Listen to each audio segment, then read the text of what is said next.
the transmission of knowledge, of wisdom, of righteousness from generation to generation is of the utmost importance if you are to be a worshipping people who worship in spirit and in truth. If you are to be those people Father is gathering, the true worshippers.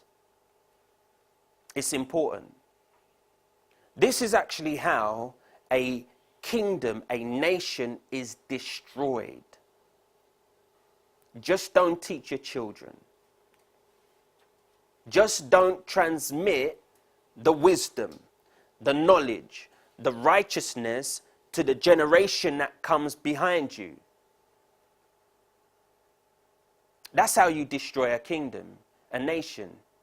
Which is why, when you are born in the overwhelming majorities of most countries, by law, it is perceived that that child has to go to school.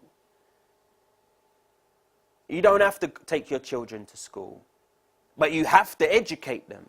But there is a perception that you have to take them to school so that child is prepared and being given wisdom and knowledge and an education. Why is that done? Because there is an understanding that if you want to build a nation, you have to transmit what you want them to receive. That's the responsibility of the parents. That's the responsibility of the community. But that's also the responsibility of the elders. If the people are destroyed and taken into captivity for a lack of knowledge, then those that came before them who were responsible for the transmission of knowledge are to blame.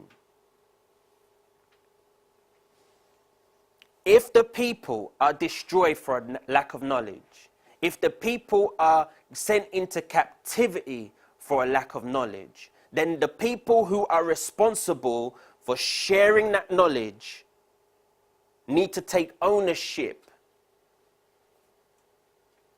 If you look at society as it is this day, 9 times out of 10, the people that are blamed for the condition of the society that we live in is the government. The reason why it's the government, the blame is placed upon the government, is because they are the ones who have stripped the rights of the parents. Parents are afraid to use the rod to correct their child in public for fear of the police. That's why the government gets blamed. But the responsibility for transmitting the knowledge, the wisdom, is essentially, if we boil it back, is the responsibility of the family, the responsibility of the elders. Now we can also look at the priest. We can also look at the Levite. But in a system which has transitioned from a Levitical system to a system of the Melchizedek, where we have a high priest who is officiating in the temple, and we are priests,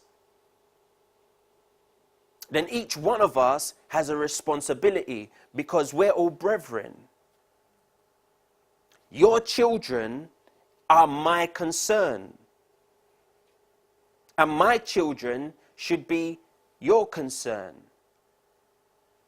When I'm thinking about Eden and Elisha, my smallest ones, I'm thinking about who are they going to marry. That's how long I'm thinking. When they come of a certain age, are they going to be people who have been educated and discipled to the place where I'll be happy to let this one leave my home and enter into a covenant?